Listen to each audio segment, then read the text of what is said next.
ఇప్పుడు మన ఇంటికాడ ఇష్టం వచ్చినట్టు మాట్లాడాలంటే రేపు నాన్న కూడా వాళ్ళ ఇంటికి పోయినప్పుడు ఇష్టం వచ్చినట్టు మాట్లాడితే ఎట్లరా మరి? అది మాత్రం వీళ్ళిద్దరి మీద డిపెండ్ అవుతుంది అన్న. రేపు కనుక మీ అన్న మా నాన్నతో కొంచెం లిమిట్ దాటితే మాత్రం మీరే కంట్రోల్ చేయాలి. బావా అసలే మా అన్న నా మీద చాలా కోపంగా ఉన్నాడు. ఇప్పుడు మామ ముందు మాట్లాడిననుకో నన్ను కొట్టినా కొడతాడు. అక్క నువ్వే చూసుకోవాలి. నా పెళ్లి గురించి మాట్లాడడానికి వచ్చినప్పుడు నేను మాట్లాడితే అన్న ఏమనుకుంటాడే, బావ అంటే నాకు ఇష్టం అని అనుకోడా? తన్ను నిన్నా మంచిదే, నువ్వే మాట్లాడు. ఏంది మీ అక్క కోసం 4 తన్నులు తింటే ఏమవుతుంది?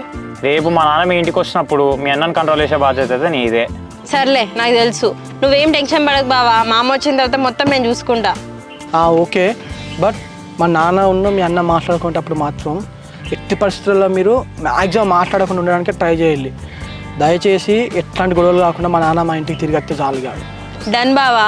దేవుడా మా అక్కకి మా బావకి పెళ్ళి, మా ఇద్దరు కూడా పెళ్ళి అయితే మా బావకి గుండు కొట్టిస్తా.